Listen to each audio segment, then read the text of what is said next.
हाँ जी, तो ये सब हमने देखा था लास्ट क्लास के अंदर। तो लास्ट क्लास में हमने ये वाला पार्ट देखा था काफी ध्यान से। क्या रहा, जब आप देखते हो ट्राइकिया को, ट्राइकिया आपका लंग्स में जाके बाइफरगेट कर रहा है, आपका कर रहा है वो बाइफरगेट, और बाइफरगेट करने के बाद it is forming your primary bronchi. The first thing you get to see over is going to be primary bronchi, जो आपका लंग्स के अंदर चला जाता है। अब वो आपका और ब्रांच आउट करेगा यहाँ पे, it will be forming something like your secondary bronchi, उसने और ब्रांच आउट वहां पे करना है, it will form the secondary bronchi, then वो बनाएगा टर्शियरी ब्रोंका, एंड देन उसके बाद आपको मिलते हैं यहाँ पे ब्रोंक्यूल्स, राइट। तो सबसे पहले जो ब्रोंक्यूल्स मिलेंगे वो मेरे होंगे टर्मिनल ब्रोंक्यूल्स, और फिर मुझे मिलेंगे यहाँ पे मेरे रेस्पिरेटरी ब्रोंक्यूल्स, और उसके बाद मुझे मिलता है एल्वियोलार डक्ट, और उसमें लगा होता है मेरा एल्वियोलार सैक। अब सैक ये जो होता है ना, सैक आपका किसी ग्रेप्स से, एक बंडल ऑफ ग्रेप्स जैसे होते हैं वैसे वो दिखता है यहाँ पे। This sac is going to look like a bundle of grapes, and this sac is going to be having a large number of alveoli. अगर मैं सैक को अगर मैं ऑब्जर्व करूंगा ध्यान से, तो मुझे इसके अंदर कई सारे एल्वियोलाई मुझे यहाँ पे देखने के, गोल गोल मुझे यहाँ पे एल्वियोलाई देखने के लिए मुझे मिल जाएंगे।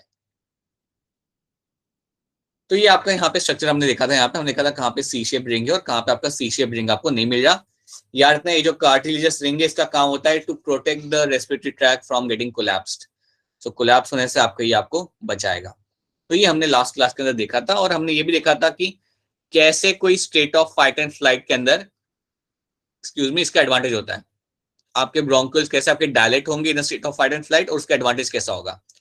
और ये भी मैंने आपको बताया था, अगर आपको याद हो, तो आपका जो हिस्टामाइन होता है ये आपका आता है during the your asthma attack. ठीक है, अब मैं थोड़ा सा इसको थोड़ा सा और यहाँ पे आपको बताना चाहूंगा। सी, अस्थमा का अटैक है ना, कई बार कुछ एलर्जन से भी आता है, कई बार एयर के अंदर कुछ एलर्जेंस होते हैं, उससे भी आपको अस्थमा का अटैक आ सकता है। अब इससे अगर आपको अस्थमा का अटैक आता है तो याद रखना, आपके बॉडी में हिस्टामाइन का अमाउंट बढ़ जाएगा, आपके बॉडी में हिस्टामाइन का अमाउंट बढ़ जाएगा। और जैसे हिस्टामाइन का अमाउंट बढ़ेगा, ये जाके क्या करेगा, ये जाके कंस्ट्रिक्ट करेगा आपके ब्रोंक्यूल्स को, या क्या क्या ब्रोंक्यूल्स को कंस्ट्रिक्ट करता है।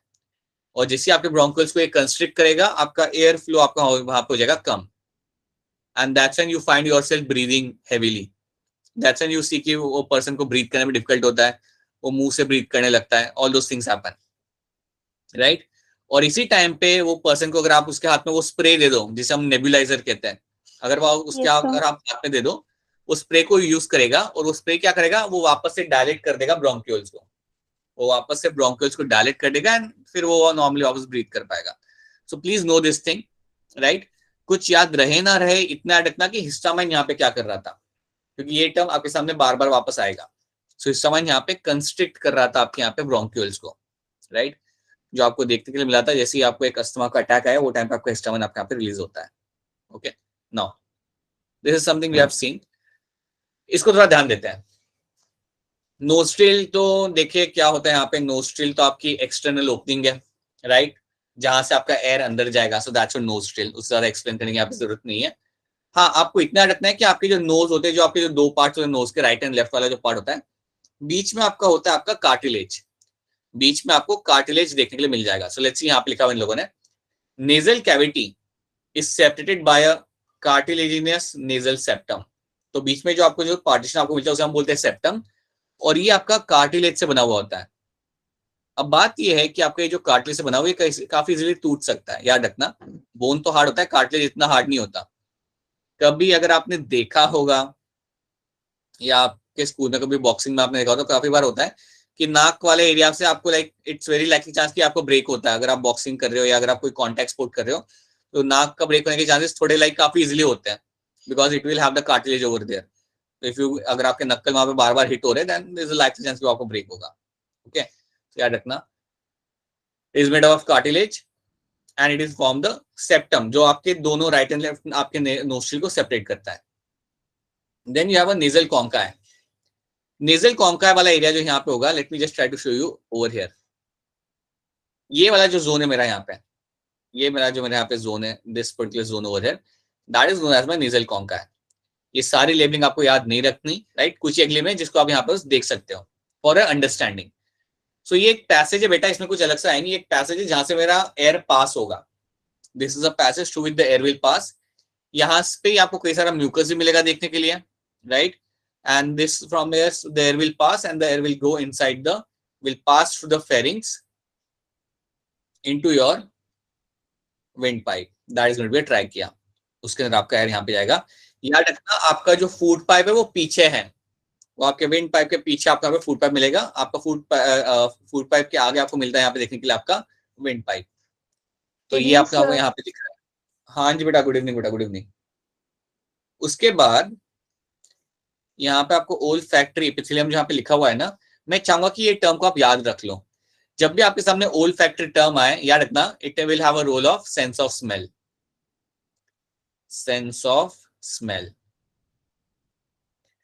कभी भी आपके सामने ओल्ड फैक्ट्री टर्म आए ना, कभी भी आपको कोई आपके गेट के बाहर अगर लिख के जाए ओल्ड फैक्ट्री, तो याद रखना ये जब भी आपके सामने टर्म आए, याद रखना that is going to be related to your sense of smell, right. So olfactory epithelium अगर यहाँ पे आपका है यहाँ पे थोड़ा सा, तो ये वो एरिया होता है जहां पे आप लाइक आप डिटेक्ट करते हो स्मेल को, आप स्मेल को डिटेक्ट करते हो, वो आपके लिए बड़ा इंपॉर्टेंट होता है. ठीक है, now let's move ahead. So nasal concha, it arises as a form of a wall of a nasal cavity and increase the surface area of the nasal cavity. So इसमें कुछ आपको एक्स्ट्रा याद नहीं रखना, that's a nasal concha है. फिर आपका आता है pharynx. आपको मैंने पहले ही बताया था pharynx is going to have three parts and both food and air passes through the pharynx, right?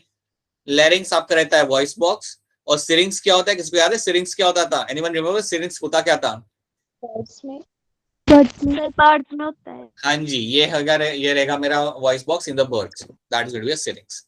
Okay, तो याद रखिएगा आपका जो अपर रेस्पिरेटरी ट्रैक है वो फिल्ट्रेशन करेगा एयर की, वार्मिंग करेगा एयर की, and even the trapping of the dust particle, right. Even आपके एयर को वार्म करता है. ये मैं आपको ऑलरेडी पहले बताऊं कि जब मैं बात करता हूँ यहाँ पे वार्मिंग ऑफ एयर की, तो याद रखना चाहे बाहर का टेम्परेचर कितना ही लो क्यों ना हो, जब आपने एयर को ब्रीद इन कर लिया तो उसको आपके बॉडी टेम्परेचर के हिसाब से उसे आपको लाना पड़ेगा. The air has to be brought to a same temperature. Air का और बॉडी टेम्परेचर आपको सेम करना पड़ेगा और वो काम आपका अपर रेस्पिरेटरी ट्रैक अपने यहाँ पे करेगा. ठीक है, सो अब आपका यहाँ पे एयर लैरिंग्स से पास होगा और जाएगा आपके ट्राइकिया के अंदर. Now it will enter inside the trachea. Okay, let's see. Excuse me. Now जब मैं यहाँ पे ट्राइकिया की बात कर रहा हूँ तो कुछ चीजें आपको पहले तो यहाँ पे आर्ग्यू किया ट्राइकिया में क्या है क्या नहीं है. So trachea is going to have presence of its length, इसका रहेगा अराउंड 12 सेंटीमीटर का इसका यहाँ पे लेंथ रहेगा, राइट. ट्राइकिया का लेंथ होता है 12 सेंटीमीटर. क्या आप बता सकते हो कि ईसोफेगस का लेंथ कितना होता है? 25 सेंटीमीटर. 25 centimetre, right. याद रखना है सबने, बहुत बढ़िया. ठीक है, अब देखो यार यहाँ पे bearing cartilaginous rings made up of hyaline cartilage. ये एक टाइप का कार्टिलेज होता है और ये इनकम्प्लीट रिंग होती है. मैंने आपको पहले बताया था ये सी शेप की आपकी रिंग होती है और ये इनकम्प्लीट होती है. और यही कार्टिलेज रिंग आपको मिलती है ट्राइकिया के अंदर और इवन ब्रोंकाई के अंदर, राइट. क्या रोल होता है? Preventing the collapsing of the wall of the trachea during the inspiration. Inspiration के दौरान आपका ये ट्राइकिया का वॉल कोलैप्स ना हो, इसलिए आपको रिंग देखने को आपको मिल जाएगी. देन ये आपको याद रखना है, आपको ट्राइकिया के अंदर इवन आपके नेजल पैसेज के अंदर आपको मिलेगा देखने के लिए आपका सूडो स्ट्रेटिफाइड कॉलुमिनार सीलिएटेड एपिथेलियम. अब आपके एनसीईआरटी में सूडो स्ट्रेटिफाइड मेंशन नहीं किया होगा, but still you can remember this much amount of thing, it will have columnar ciliated epithelium. अब एक चीज आप यहाँ पे ध्यान से समझिए, यहाँ पे होता क्या है, मैं लेफ्ट में यहाँ पे आपको बना के बताता हूँ कि समझो ये आपका ट्राइकिया है, समझो आपका यहाँ पे ट्राइकिया है और यहाँ पे मेरे हैं सीलिएटेड एपिथेलियम मेरे यहाँ पे लगे हुए हैं. लेट्स सपोज मेरे यहाँ पे सीलिएटेड एपिथेलियम यहाँ पे लगे हुए हैं, तो यहाँ पे उसका सीलिया यहाँ पे आपको दिखेगा काफी ज्यादा. अब इनका काम क्या होता है, please try to understand this thing very clearly. इनका काम क्या होता है, ये हमेशा म्यूकस को पुश करते हैं टुवर्ड्स द फेरिंग्स. जो मेरे सीलिएटेड एपिथेलियम यहाँ पे है, जो मेरे कॉलमनार सीलिएटेड एपिथेलियम यहाँ पे होंगे, ये अपने मूव करेंगे, they will have the cilia and it will move. और जब ये सीलिया यहाँ पे मूव करेगा, ये आपके म्यूकस को पुश करेगा. तो यहाँ पे जो भी आपका म्यूकस होगा ना, जो भी आपका यहाँ पे म्यूकस है, वो म्यूकस को पुश किया जाएगा टुवर्ड्स द फेरिंग्स, याद रखेगा. तो इसका सिंपल सा रोल होता है. इसका रोल ये है कि अगर कोई पैथोजन आ रहा है, कोई डस्ट पार्टिकल आ रहा है, उसे इसने करना है ट्रैप. इस सिलिएटेड एपिथेलियम ने उसे ट्रैप करना है और म्यूकस के साथ ये भेजेगा इसे towards the pharynx. It will push it towards the pharynx. याद रखना, this is something which is going to be pushing towards the pharynx. So you push towards pharynx. अब बात ये है कि यार फेरिंग्स पे तुम क्यों पुश कर रहे हो? अगर तुम्हारा म्यूकस के अंदर कोई डस्ट पार्टिकल है, अगर तुम्हारे म्यूकस के अंदर कोई बैक्टीरिया है, तो उसे आप पुश कर रहे हो फेरिंग्स की तरफ। इसका रीजन क्या हुआ? फेरिंग्स की तरफ इसलिए पुश किया जा रहा है ताकि उसे आप स्वेलो कर लो, राइट? जो आपका जो ऊपर आएगा ना म्यूकस, आपका जो आपके मुंह में आएगा आपके ट्राइकिया से, उसे आप स्वेलो कर लोगे। और जब आप उसे स्वेलो कर लोगे तो क्या होगा? आपका म्यूकस पूरा जाएगा आपका पेट के अंदर। और आपको तो मालूम ही है कि आपके पेट के अंदर पीएच कितना होता है। The pH is going to be very low in the पेट, इन द स्टमक, राइट? तो वो जो आपका लो पीएच आपका मिलेगा, the pH is going to be around like 2 in the stomach. और उस पीएच के अंदर आपका कोई भी पैथोजन, हाँ जी बेटा बोलिए, आपका कोई भी पैथोजन वहां पे सरवाइव नहीं कर पाएगा, right? So that is why you do that. तो कितना होता है पीएच स्टमक के अंदर 2 बेटा, 2। अगर प्रिसाइसली दिखाते it will around like 1.8 to 2, but आपको 2 वैल्यू याद रखनी है। लेकिन अगर आपको 1.8 आता है then also you understand it is very close to 2, ठीक है? तो that is going to be the pH in the stomach. और ये पीएच आप जानते हो ये क्यों होता है? It is all because of your HCl। Okay sir. हाँ जी, तो ये आपको याद रखना है। तो याद रखना ये जो कॉलमनार सिलेटेड एपिथेलियम है, इनका काम होगा ये पुश करेंगे म्यूकस को टुवर्ड्स द फेरिंग्स। याद रखना, it will push towards the pharynx, और फेरिंग्स से आप उस म्यूकस को स्वेलो कर लेते हो, ठीक है? और तो ये एक स्टेटमेंट आपको यहाँ पे याद रखनी है और समझनी है। Now mucus glands are present, बिल्कुल बेटा म्यूकस ग्लैंड होता है ट्रैकिया के अंदर। आपको ट्रैकिया में काफी ज्यादा म्यूकस ग्लैंड मिलेगा जो म्यूकस सीक्रेट करेगा, तो वो तो आपका अंडरस्टैंडेबल है, right? At a base of a primary bronchi arises which enters the right and left lung, right? At the base primary bronchi आपका यहाँ पे अराइज होगा। वो 2 ब्रांचेस जो निकलते हैं ना आपके, उसको ही हम बोलते हैं हमारा प्राइमरी ब्रोंकाई। आपने यहाँ पे देखा था ये जो 2 ब्रांचेस यहाँ पे निकल होते हैं, इनको ही हम बोलते हैं प्राइमरी ब्रोंकाई। और ये जाएंगे राइट और लेफ्ट लंग के अंदर। They are the one which will get inside the right and left lung. That is something which will happen over here, ठीक है? तो ट्रैकिया के बारे में प्लीज इतनी चीजें याद रखना। अब होता क्या है, कॉन्सेप्चुअल क्वेश्चन तो इसमें से वो लोग पूछते नहीं है, डायरेक्ट आपका क्वेश्चन पूछते हैं वो लोग, जिसमें कॉन्सेप्ट की जरूरत नहीं होती। इसमें से क्वेश्चन आ जाता है आपका कि यार which kind of epithelium I get to see in trachea, या आता है question that the ciliated epithelium seen in trachea is going to push the mucus in which particular direction, right? Those kind of question they ask you. इसमें से ज्यादा आपका critical thinking वाला question नहीं आता, वो आगे में से आएगा। यहाँ से ऐसे क्वेश्चन आते हैं सिंपल सिंपल वाला है। तो ये चीज आपको यहाँ पे याद रखनी है। तो क्या ट्राइकिया आपको यहाँ पे clear? Is the trachea part clear to all of you? Yes sir. Yes sir. ठीक है, कोई क्वेश्चन रहता है डायरेक्टली पूछ सकते हो, बिल्कुल आप अनम्यूट करके पूछ सकते हो अगर कोई क्वेश्चन रहता है तो, ठीक है? Alright, now let's move on to your lungs वाला पार्ट। अब लंग्स की मैं बात करता हूँ तो याद रखना है आपके पास 2 लंग्स है। You have the lungs and they are present in the thoracic cavity. ये आपकी जो चेस्ट कैविटी जो आपके यहाँ पे होती है, मैं यहाँ पे लिख देता हूँ, the chest cavity is going to be called as my thoracic cavity. अब एक चीज याद रखना कि यार ये जो आपकी जो थोरैसिक कैविटी है ना, यहाँ पे आपको क्या क्या मिल रहा है देखने के लिए। आपको यहाँ पे मिलता है आपके देखने के लिए आपके rib cage, that is something you will get to see. आपको यहाँ पे रिब केज देखने के लिए मिलेगा। So let me just write over here. अगर मैं बात करता हूँ मेरे थोरैसिक कैविटी की, तो याद रखिएगा यहाँ पे मुझे मिलेगा देखने के लिए मेरा रिब केज। यहाँ पे मेरा रिब केज मुझे मिल जाएगा, मतलब यहाँ पे मुझे रिब्स मिलेंगी। और रिब्स मुझे कहाँ मिलेंगी? आगे की साइड होंगी या पीछे की साइड होंगी? रिब्स कहाँ पे होंगी? आगे होगी या पीछे होगी मेरे? पीछे सर। आगे आगे होती है बेटा, आगे होती है। रिब्स आपके आगे रहेंगी, ठीक है? पीछे आपका रहता है वर्टिबल कॉलम, पीछे आपका रहती है बैकबोन, तो पीछे आपका रहेगा वर्टिबल कॉलम। अच्छा, अब मुझे आप एक बात बताओ, आप बताओ कि डॉर्सल वेंट्रल क्या होता है? मालूम है क्या आपको डॉर्सल वेंट्रल क्या होता है? Yes sir. हाँ, तो अब मुझे ये बताओ कि अगर मगरमच्छ बैठा हुआ है किनारे पे और अगर मैं उसे पत्थर फेंक के मार रहा हूँ तो पत्थर कहाँ लगेगा? डॉर्सल पे लगेगा, वेंट्रल पे लगेगा? Sir dorsal. पक्का? डोर्सल। हाँ सुनो, सही कह रहा, आपका आंसर सही, जिन्होंने डॉर्सल बोला। याद रखना जो आपका जो बैक वाला जो एरिया होगा यहाँ पे होगा ना, दैट इज माय डॉर्सल। जो पेट वाला जो मेरा यहाँ पे एरिया है, that is going to be my ventral side. Okay, वो मेरा वेंट्रल रहेगा और पीछे वाला मेरा जहाँ पे रहेगा वो मेरा डॉर्सल रहेगा। सो याद रखना, अगर मैं ह्यूमंस की बात करता हूँ, ह्यूमंस के कॉन्टेक्स्ट में याद रखना, सो मेरा जो ये हमारा जो बैक वाला जो मेरा एरिया है यहाँ पे, that is going to be the dorsal side. और जो मेरा फ्रंट वाला जो मेरा यहाँ पे एरिया होगा, जो भी मुझे फ्रंट में मिल जाए, दैट्स माय वेंट्रल साइड। तो अब होता क्या है कि आपका जो रिब केज है, आपके जो आई वुड से आपके जो रिब्स है यहाँ पे, they are on your ventral side. ये आपके वेंट्रल साइड पे है, ठीक है? और आपका जो बैकबोन होता है vertebral column, right, The vertebral column you have, dorsal होती है. right, that will be on your dorsal side. ये आपका रहेगा on the dorsal side. dorsal side. अब होता क्या ना बेटा कि आपका रिब केज के आगे वेंट्रल साइड पे आपको एक तो रिब्स मिलेंगी और वेंट्रल साइड पे आपको एक और चीज मिलती है देखने के लिए, उसे हम बोलते हैं स्टर्नम. एक सिंगल बोन होती है जिसको हम बोलते हैं हमारे यहाँ पे स्टर्नम. तो स्टर्नम एक आपको बोन मिल जाएगी आपके रिब्स के वहां पे, आपके वेंट्रल साइड पे आपको मिलेगी एक बोन जिसे हम देखेंगे पिक्चर के अंदर, जिसे हम बोलते हैं हमारा स्टर्नम. सर ये चेस्ट, बोलिए. सर ये चेस्ट बोन होती है ना हाँ, ये आपकी स्टर्नम. चेस्ट बोन होगी. ठीक है. तो होता क्या है ना, स्टर्नम जो आपकी जो मिड लाइन में आपकी पूरी बोन आएगी, आपकी मिड लाइन में आपकी बोन आएगी और उससे ही मेरे अटैच होते हैं रिब केज, उससे ही मेरा पूरा रिब केज वहां पे अटैच होगा. So let me show you the picture over here. Somewhere over here there should be picture. हाँ जी. तो अगर ये वाला देखोगे आप, ये बीच में जो आपका जो बोन है यहाँ पे, दैट इज माय स्टर्नम. ये मेरा यहाँ पे sternum. That's one thing you have to know, right. दूसरी चीज, जो ये जो रिब्स आपको दिख रहे हैं, this are my rib cage. ये जो आपको रिब दिख रही है, टोटल 12 होते हैं. ये आपको यहाँ पे रिब केज आपको दिख जाएगा. और पीछे के साइड पे अगर आप देखोगे यहाँ पे, ये साइड व्यू से अगर आप देखोगे तो ये आपका रहेगा यहाँ पे वर्टिब्रल कॉलम.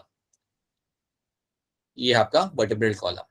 ठीक है. तो ये आपका रहता है. सो याद रखना, this is my thoracic cavity. और थोरैसिक कैविटी में आपको ये सब दिख रहा है, आपको ये सब दिख जाएगा. और मैं कह सकता हूं कि मेरे lungs are protected by the rib cage. I can very clearly say over here that my lungs are protected by the rib cage. बिल्कुल लंग्स यहाँ पे रहेंगे. हाँ जी बेटा, गुड इवनिंग जो भी ज्वाइन किए हैं. लंग्स आर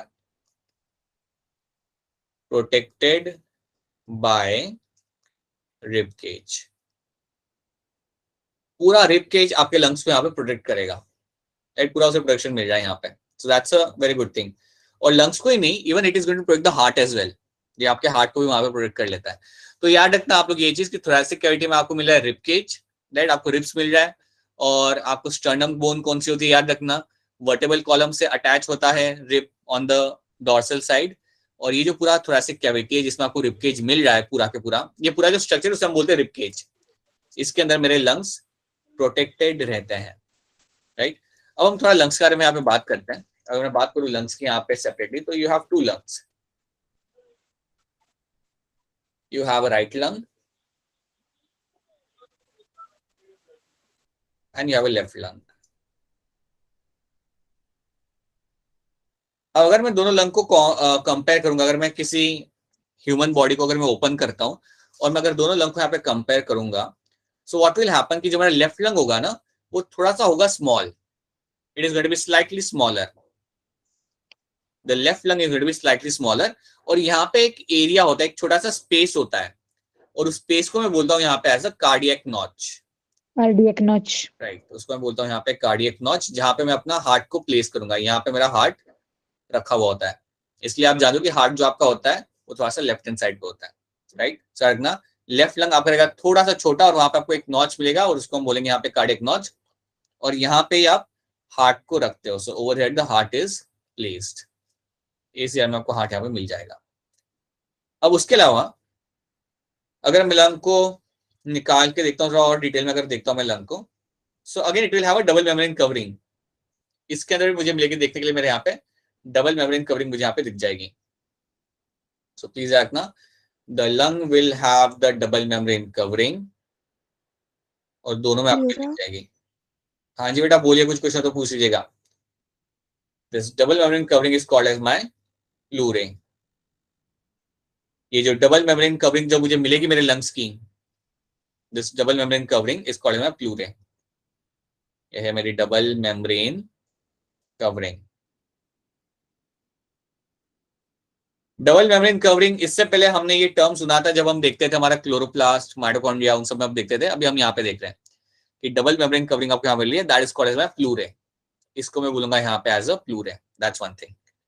अब प्लूरे जो आपका यहाँ पे है, the pleurae which you get to see over here, इसका भी लाइक इन्होंने डिवीजन किया हुआ है. एक होता है आपका आउटर प्लूरे और एक होता है आपका इनर प्लूरे. सो आउटर वाले को हम इवन कहते हैं as a parietal प्लूरे. Parietal pleurae. और जो आपको जो इनर वन यहाँ पे होता है, the inner one is called as my visceral pleurae. That is what we call as my visceral प्लूरे.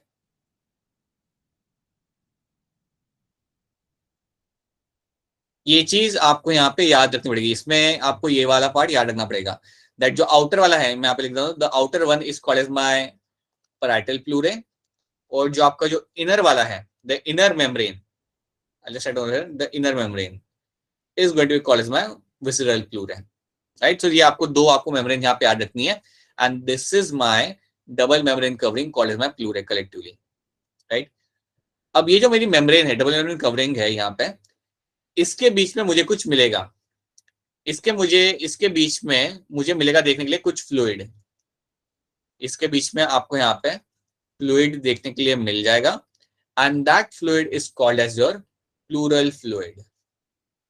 इस फ्लूइड को मैं बोलूंगा यहाँ पे प्लूरल फ्लूइड।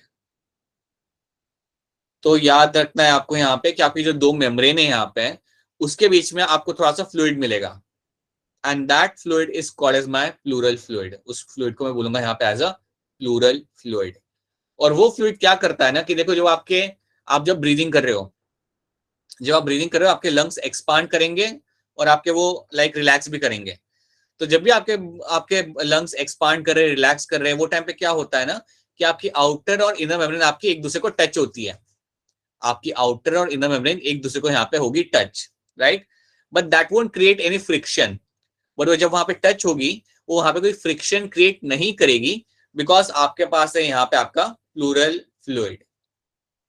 देखो होता क्या है ना, अब तुम जरा सोचो यहाँ पे, अगर थोड़ा हार्ड होती दोनों मेम्ब्रेन जो आपकी है, अगर उसके बीच में कोई लुब्रिकेंट नहीं होता, तो काफी लाइकली चांस है कि दोनों एक दूसरे के साथ टच करती, और टच करने के दौरान कई सारे डैमेजेस वहां पे आपको देखने के लिए मिल जाते हैं।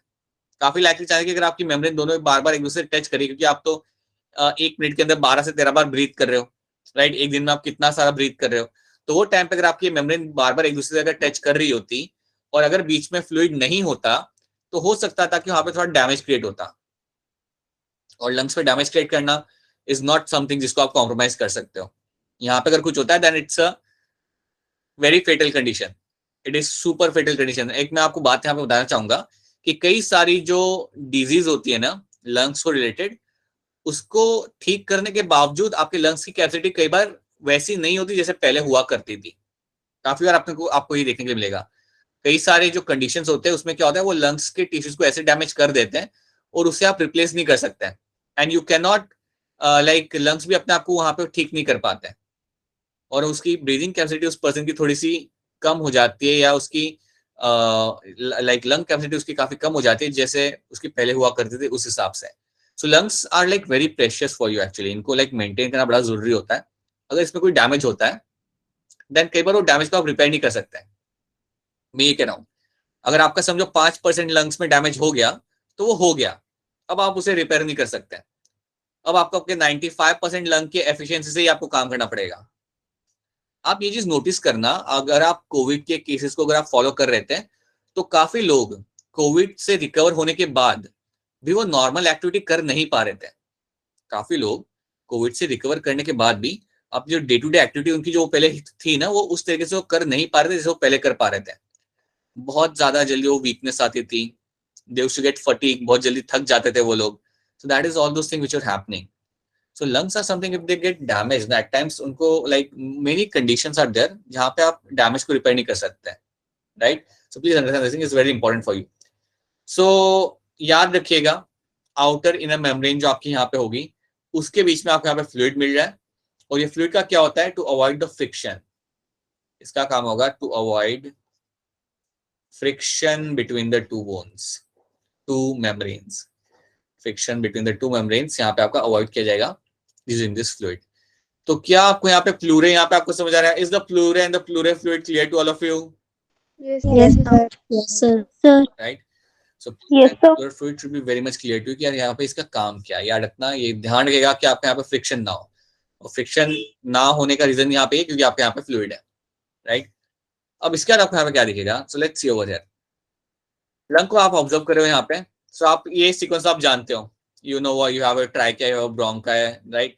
ये टर्म्स को आप इग्नोर करो, ये टर्म्स आप पढ़ोगे आपके 5 साल के कोर्स के अंदर, right. This is something you know right now. बजाय में आपके यहाँ पे ट्राइकिया आ रहा है, आपके ब्रोंका बन रहे हैं, ब्रोंका आपके बनाएंगे आपके ब्रोंक्यूल्स, जो बहुत छोटे हो जाते हैं, जो एंड में जाते जाते आपके बहुत छोटे हो जाएंगे वहां पे, राइट। अब इस पिक्चर को थोड़ा ध्यान से देखना, थोड़ा सा ध्यान से देखो इस पिक्चर को। यहाँ पे आपको प्लूरा और वो सब तो आपको दिख जाएगा, right. Understand one thing over here, यहाँ पे देखो ध्यान से। अगर आप लेफ्ट लंग को देखोगे, ये आपका लेफ्ट लंग है, यहाँ पे आपको बीच में थोड़ा सा डिप्रेशन आपको दिखेगा। यहाँ पे आपको एक डिप्रेशन या आपको एक फीचर यहाँ पे दिखेगा। तो ये क्या हो रहा है, यहाँ पे आपका जो लेफ्ट लंग है इसको आप दो पार्ट में डिवाइड कर रहे हो। आपको जो लेफ्ट लंग है यहाँ पे, इसको आपने दो लोब में डिवाइड किया। ये है मेरा एक lobe, that's a lobe number 1, and ये है मेरा लोब नंबर 2। सो 2 लोब्स में आपने डिवाइड किया है आपके लेफ्ट लंग को। बट अगर वैसे ही अगर आप ध्यान से इस पिक्चर को अगर आप राइट लंग की तरफ देखोगे, तो यहाँ पे आपको कितने डिप्रेशन आपको दिख रहे हैं? यहाँ पे कितने डिप्रेशन आपको? 2 सर। हाँ, मतलब डिप्रेशन आपको यहाँ पे 2 दिख रहे हैं, और आपके जो लोब्स यहाँ पे होंगे वहां पे होंगे 3। तो 2 डिप्रेशन मुझे यहाँ पे दिख जाएंगे, और इसके वजह से क्या होगा, हमारे 3 लोग होंगे। You will have a upper lobe, you will have a middle lobe, and then you have a lower lobe, right. तो याद रखना, your left lung will have 2 lobes, right. On the other side your right lung will have 3 lobes, okay. अब यहाँ पे जो बीच में जो आपको यहाँ पे स्पेस दिख रहा है, यहाँ पे ये है आपका, यहाँ पे this one over here is going to be cardiac notch. Cardiac notch. और यहाँ पे आपको हार्ट दिख जाएगा, जो भी फिलहाल आपके सामने नहीं है, बट आपको यहाँ पे मिल जाएगा। और नीचे जो आपको यहाँ पे मसल दिख रही है, ये भी बड़ी इंपॉर्टेंट है हमारे लिए। नीचे जो आपको यहाँ पे मसल दिख जाएगी, ये मसल आपकी यहाँ पे होगी आपका diaphragm. This muscle is going to be diaphragm, और इसने आपकी बड़ी मदद करनी है during the process of your breathing. Diaphragm is going to be one of the essential muscles in your breathing. अब मैं आपको एक चीज बताना चाहूंगा, अगर आपने, कुछ लोगों ने चैप्टर 20 पढ़ा होगा, 20 मतलब लोकोमोशन एंड मूवमेंट वाला चैप्टर, अगर आपने पढ़ा होगा, इनकेस अगर आपने वो पढ़ा है, कुछ लोगों ने अगर वो चैप्टर को देखा है, तो उसमें कुछ डिसऑर्डर्स आपके वहां पे आपको देखेंगे, ठीक है। उसमें कुछ डिसऑर्डर्स देखने को मिलते हैं। उसमें से एक होता है माइस्थेनिया ग्रेविस करके डिसऑर्डर होता है। तो एक डिसऑर्डर जो उसके अंदर होता है, वो ऑब्वियसली आप बाद में पढ़ोगे, जिन्होंने नहीं पढ़ा कोई बात नहीं, बाद में आप पढ़ोगे। तो होता क्या उसके अंदर कि आपके मसल्स के काम करने की एफिशिएंसी कम होती जाती है टाइम के साथ साथ। जैसे आपके मसल काम करते हैं वैसे वो कर नहीं पाते हैं। अब एक टाइम बाद बच्चा या लड़का जो होता है वो चल नहीं पाता, अपने हाथ मूव नहीं कर पाता, और एक पर्टिकुलर टाइम के बाद उसका जो डायफ्राम होता है वो भी काम करना बंद कर देता है। Diaphragm is a muscle basically, ये एक आपका मसल है। और जब डायफ्राम काम करना बंद कर देता है, तब आपकी ब्रीदिंग भी बंद हो जाती है, and that is the last thing which will happen to that particular person, and after that the person usually dies, right.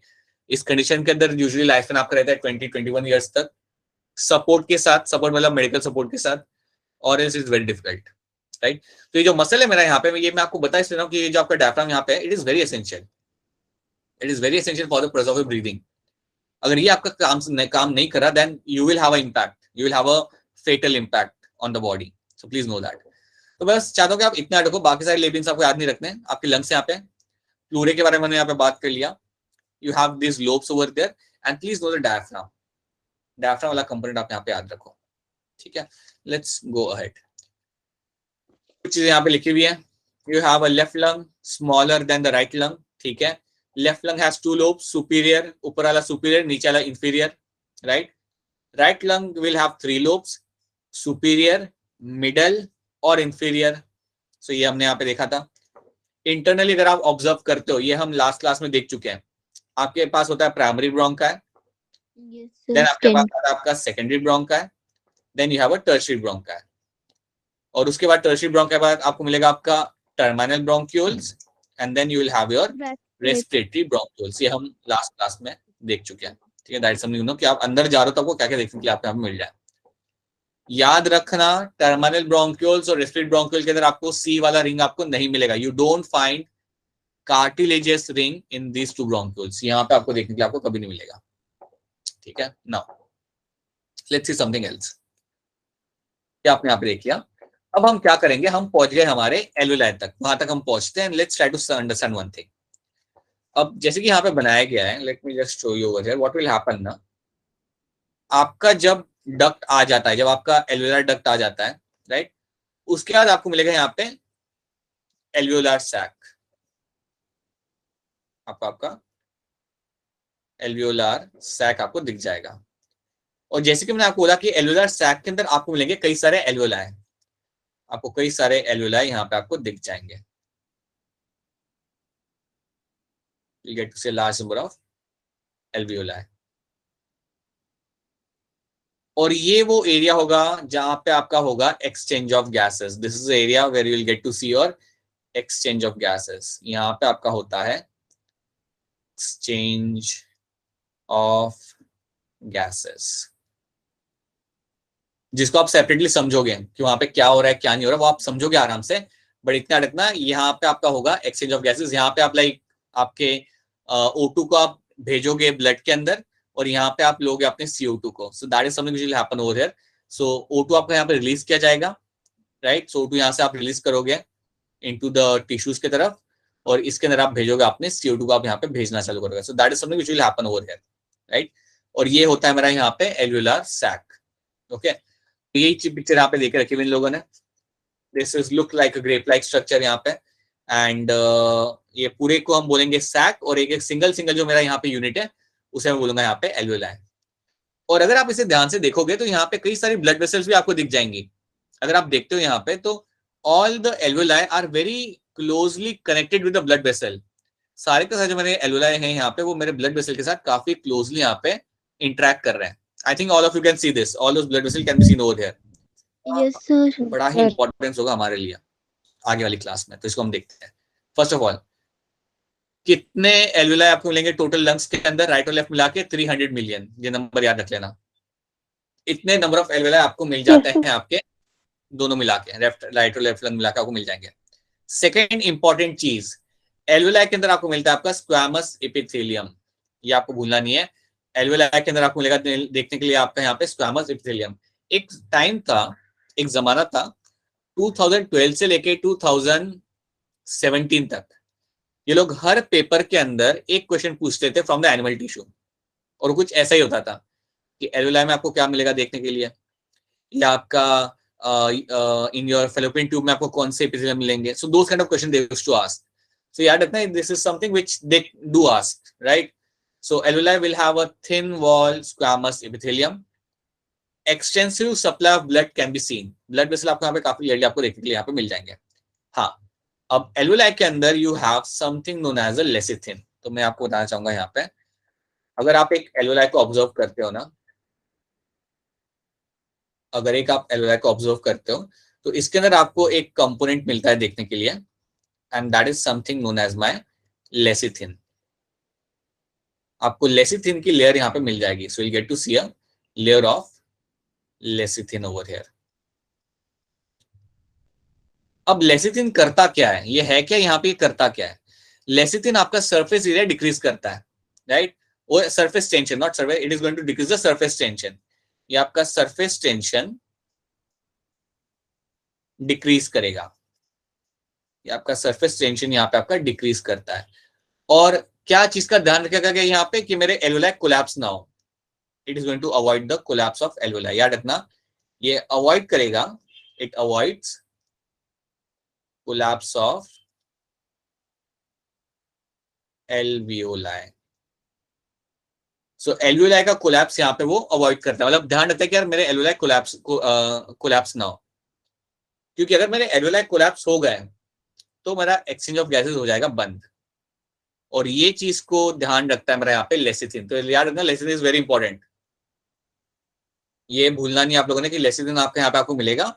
And lecithin आपका डिक्रीज करता है यहाँ पे आपका surface tension. Is going to decrease the surface tension. आपका surface tension यहाँ पे आपका डिक्रीज करेगा and going to ensure that कि आपके एल्वेओलाई यहाँ पे कोलैप्स ना हो. अब पता है कई बार क्या होता है, कई बार ऐसे केस आते हैं ड्यूरिंग द चाइल्ड बर्थ कि बेबी बॉर्न हुआ और बेबी के जो एल्वेओलाई थे उसके अंदर लेसिथिन नहीं था. ऐसा कई बार होता है, बहुत रेयर है बट ऐसा होता है कई बार कि आपका जो बेबी बॉर्न हुआ उसके एल्वेओलाई के अंदर लेसिथिन नहीं था. और अगर ऐसी कंडीशन होती है तो बेबी ब्रीथ नहीं कर पाता. बेबी आपका ब्रीथ नहीं कर पाता and at times it's very fatal. And fatal in the sense the baby usually collapse, right. At that point of time only the baby usually skips to death. कभी आप notice करना, जब baby born होता है ना तो सबसे पहली प्रायोरिटी होती है वहां पे नर्सिंग टीम होती है उसकी कि उसे वो ब्रीथ करवाए. कभी अगर आपने नोटिस किया होगा कि सबसे पहले जो प्रायोरिटी होती है वहां पे डॉक्टर और नर्स की, that they will make sure that the baby will start breathing, right. And जब वो रोना चालू करता है, that is one of the very good sign कि उसका ट्राइकिया ब्लॉक्ड नहीं है वहां पे और उसका एल्वियोलाई भी वहां पे ब्लॉक नहीं है, because it helps in your like sound formation as well. So that is the first thing they try to do over here, right? But अगर कई बार ऐसा होता है, many time it happens कि लेसिथिन नहीं होता, तो होता क्या कि आपके सारे एल्वियोलाई वहां पे होते हैं कोलैप्स, और अगर वहां पे आप करेंगे collapse, then yes it becomes a fatal condition for that newly born offspring. ठीक है, तो क्या आपको यहाँ पे लेसिथिन वाला पार्ट यहाँ पे सबको समझ आ रहा है? Is the lecithin part clear to all of you? Yes, sir. Yes, sir. Right, याद रखना ये बड़ा इंपॉर्टेंट टर्म है. ये आपको this is something they can ask in the exam. They have asked this in the previous paper में नहीं, but पिछले कुछ सालों के अंदर ये पूछ चुके हैं. So you should know all those things. ठीक है, lowers the surface tension, और याद रखना ये कोलैप्स होने से बचाता है. ओके, और कोशिश करना कि जो भी हम यहाँ पे पढ़ रहे हैं ना, try to understand with some kind of example. हम ट्राई करेंगे कि इसमें हर एक कंपोनेंट के अंदर कोशिश करेंगे एक कोई ना कोई मेडिकल एग्जांपल यहाँ पे दे आपको, ताकि आपको याद रहे. Right, then only you are able to understand those things. Okay, so this is something you have to know. तो ये हो गया यहाँ पे आपका लंग्स वाला पार्ट. अब हम क्या करेंगे, हम समझेंगे हमारा mechanism of breathing. Now will try to understand your mechanism of breathing. Let's try to see now what to call as a mechanism of breathing.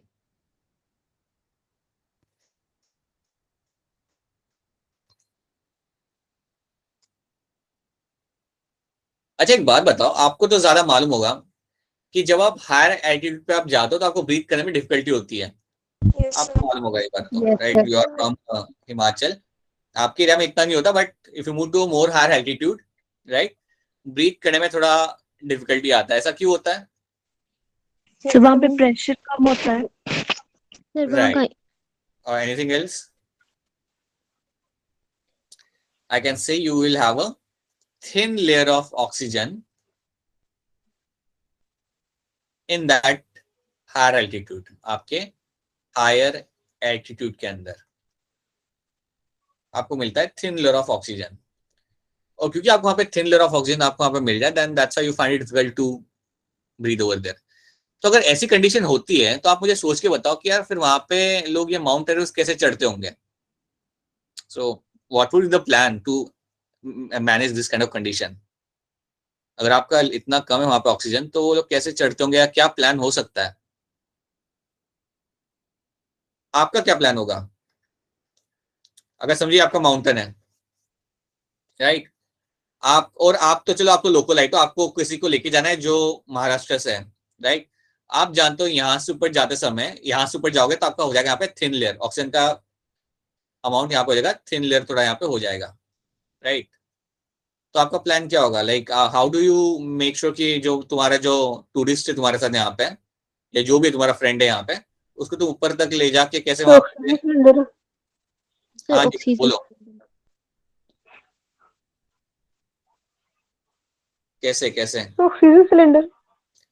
चलो, एक अच्छा आपने सुझाव दिया, ऑक्सीजन सिलेंडर, लेकिन यार ये बड़ा, इसमें पता प्रॉब्लम क्या होती है? एक तो होता है भारी, and you have to carry that. ये कोई एकदम एक्सपीरियंस माउंटेनियर हो ना तो ये कर सकता है.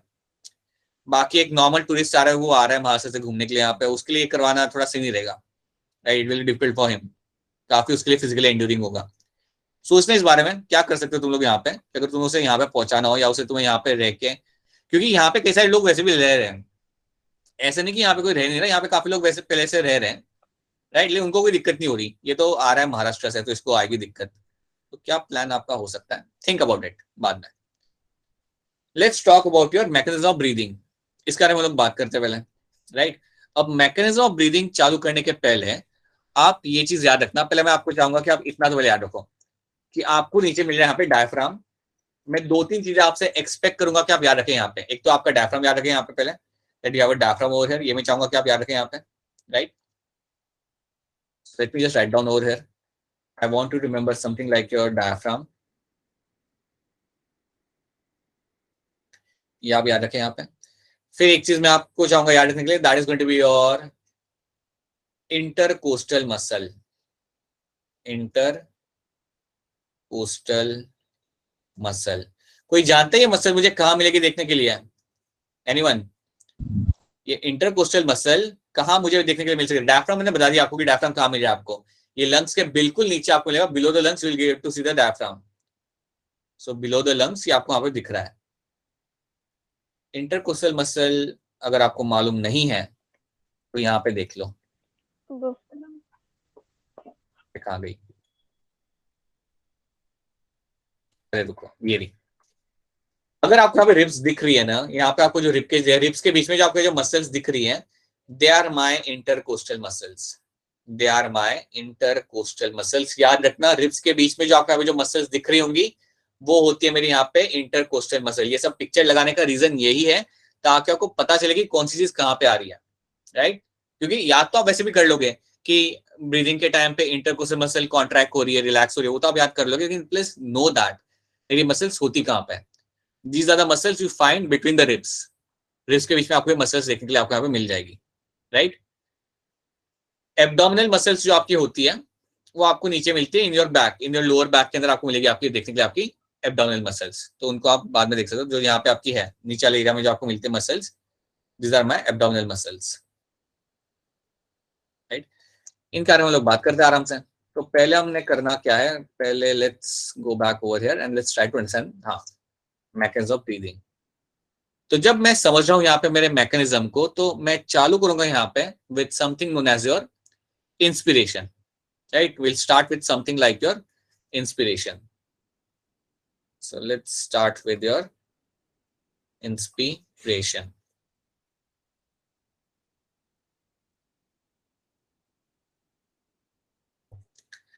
अब जब मैं चालू कर रहा हूं यहाँ पे इंस्पिरेशन के साथ, तो यहाँ पे मैं क्या करूंगा, मैं एयर को इनहेल करूंगा। सो हम यहाँ पे पहले समझें कि आप यार एयर को इनहेल कैसे करते हो, how you take the air from atmosphere inside your lungs. तो जब भी हम बात करते हैं इंस्पिरेशन की, तो आपको करना क्या है, you have to start with the contraction of a diaphragm, contraction of your diaphragm. That's the first thing you have to talk about. कि जब आप इंस्पिरेशन करना चाहते हो, जब आप ब्रीद इन करना चाहते हो, तब सबसे पहले आपका क्या होगा, आपका होगा कॉन्ट्रैक्शन ऑफ योर डायफ्राम। अब जब आपका डायफ्राम कॉन्ट्रैक्ट करता है, अगर आपने देखा होगा डायफ्राम आपका ऐसे यू शेप में, इन्वर्टेड यू शेप में आपका ऐसे खड़ा था वहां पे, जब आपने डायफ्राम को देखा था उस पिक्चर, वो कुछ आपका इस तरीके से वहां पे खड़ा था। जैसे ही आपका डायफ्राम कॉन्ट्रैक्ट करेगा, ये नीचे की तरफ जाएगा, आपका जो डायफ्राम यहाँ पे होगा, it will go towards the lower side और ये फ्लैट हो जाएगा। तो जब मेरा डायफ्राम यहाँ पे कॉन्ट्रैक्ट करेगा, I will see it will become flat.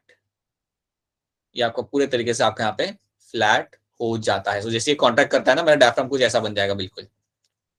अब ये जो मेरा यू शेप का था, वो यू शेप का रहा नहीं, वो कॉन्ट्रैक्ट करने के बाद वो हो जाएगा फ्लैट यहाँ पे। सो यहाँ पे हो रहा है ये कॉन्ट्रैक्ट, और जैसे यहाँ पे कॉन्ट्रैक्ट हुआ, ये आपका हो जाता है यहाँ पे फ्लैट।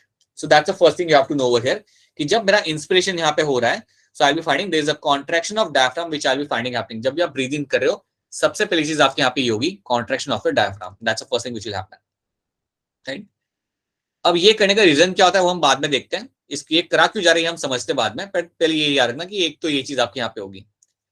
दूसरी चीज आपकी ये होती है, there will be a contraction of, there will be a contraction of external intercostal muscle, external intercostal muscle।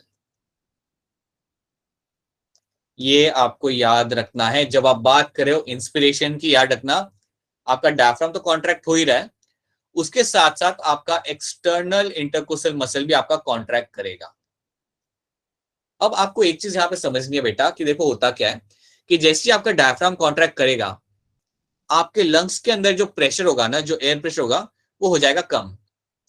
जैसे ही आपका यहाँ पे डायफ्राम कॉन्ट्रैक्ट करता है, तो आपका क्या होता है, आपका जो स्पेस होता है यहाँ पे आपका थोड़ा सा बढ़ जाता है, आपका लंग्स के लिए जो स्पेस होता है वो थोड़ा सा बढ़ जाता है, और यहाँ पे आपका जो एयर प्रेशर होगा यहाँ पे वो आपका हो जाएगा कम।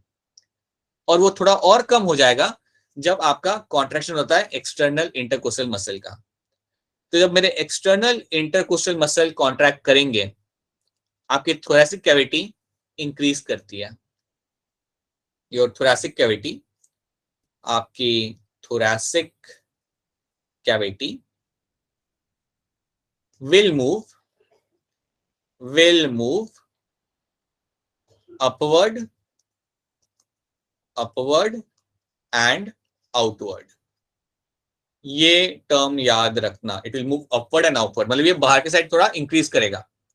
जैसे ही आप करते हो आपका इसका कॉन्ट्रैक्शन, आपका थोरेसिक कैविटी आपका बाहर के साइड पे इंक्रीज करेगा।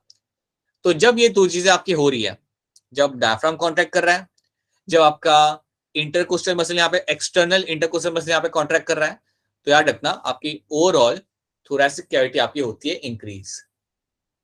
आपकी थोरेसिक कैविटी ओवरऑल आपकी होगी इंक्रीज, विल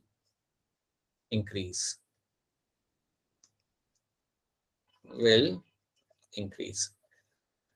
और जब आपकी थोरेसिक कैविटी आपके यहाँ पे इंक्रीज होती है, याद रखना आपके लंग्स के अंदर जो प्रेशर होता है, जो एयर प्रेशर यहाँ पे आपका होगा, वो हो जाएगा कम। वो आपका कंपेरेटिवली आपका यहाँ पे हो जाएगा कम। बाहर के एटमॉस्फेयर से आपके लंग्स के जो प्रेशर यहाँ पे होगा, वो आपका हो जाता है यहाँ पे कम। तो वो हम देखते हैं यहाँ पे, will see that, but first of all you have to know it all start with the contraction of diaphragm. फिर आपका होता है contraction of my external intercostal muscle, जिससे आपका थोरेसिक कैविटी आउटवर्ड और अपवर्ड आपका मूव करेगा। और ओवरऑल अगर आप देखोगे, पूरे को अगर आप ऑब्जर्व करोगे, तो आपका थोरेसिक कैविटी का साइज यहाँ पे इंक्रीज हो जाएगा, your thoracic cavity will increase in size. और इस दौरान आपको क्या मिलता है, your intra pulmonary pressure will decrease. मतलब जैसे ही आपने यहाँ पे ये सारी चीजें की, आपके लंग्स के जो आपका जो एयर प्रेशर होगा, जिसे हम कहते हैं इंट्रा पल्मोनरी प्रेशर, वो आपका यहाँ पे हो जाएगा कम। यहाँ पे वो हो जाएगा आपका यहाँ पे कम, और इसी टाइम पे आपका जो एयर प्रेशर बाहर का है वो रहेगा ज्यादा।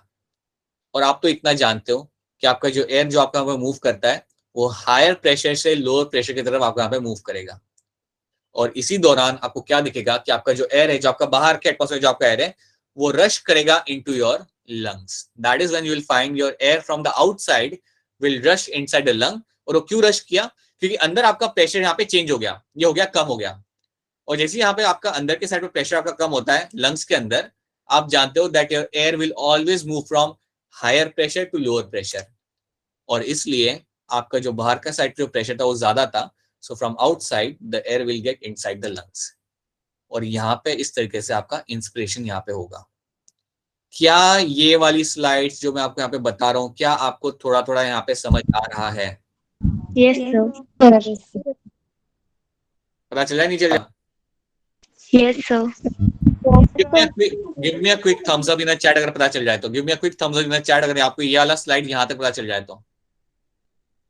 फटाफट give me a quick thumbs up in the chat if you are clear with this much amount of portion which is been sent told into the slide.